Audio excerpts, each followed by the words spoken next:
বন্ধুরা, আজ এনেছি হেলদি অ্যান্ড টেস্টি আটা মোমো। প্রথমেই আমরা মোমোর জন্য চাটনিটা বানিয়ে নেব। চাটনি তৈরির জন্য টমেটো, কাঁচা লঙ্কা আর রসুন জলের মধ্যে একটু ভাপিয়ে নেব। এখানে আমি কিন্তু শুকনো লঙ্কার বদলে কাঁচা লঙ্কা ব্যবহার করেছি। অন্যদিকে মোমোর পুরটা বানাবো। আজকে আমি ভেজ মোমো বানিয়েছি, তাই পুর বানানোর জন্য আমার বাড়িতে যা সবজি ছিল, মানে গাজর, বিনস, ক্যাপসিকাম, এগুলো ছোট ছোট করে কেটে নিলাম আর সঙ্গে নিলাম কিছু কড়াইশুঁটি। আর এদিকে পেঁয়াজটা কুচিয়ে রাখলাম আর তার সঙ্গে কিছু আদা আর রসুন গ্রেট করে রেখে দিলাম। গ্যাসের মধ্যে প্যান বসিয়ে তাতে অল্প সাদা তেল দিয়ে প্রথমে গ্রেট করা আদা রসুনটা দিয়ে ভালো করে ভাজা ভাজা করে নিলাম।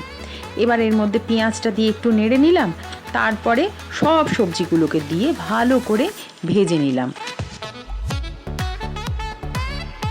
আর হ্যাঁ, সঙ্গে দিলাম স্বাদ মতো নুন, অল্প গোলমরিচ আর ধনেপাতা কুচোনো।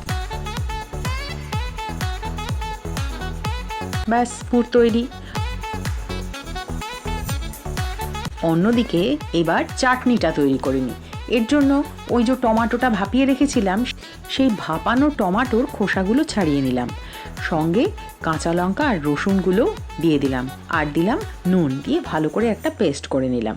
গ্যাসে আবার প্যান বসিয়ে দিলাম।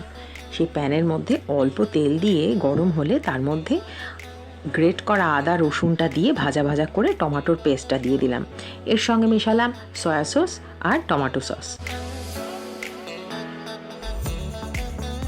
আর একটু লেবুর রস।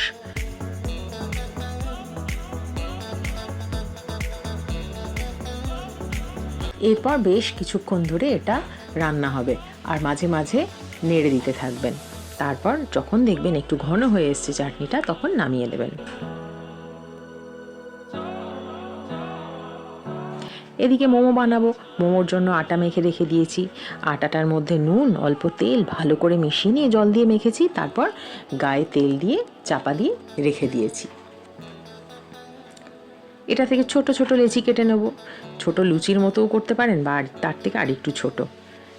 এবার লেচিটাকে লুচির মতো বেলে নিয়ে ভেতরে পুর দিয়ে শাড়ির কুঁচির মতো ভাঁজ করে নিয়ে মুড়তে হবে।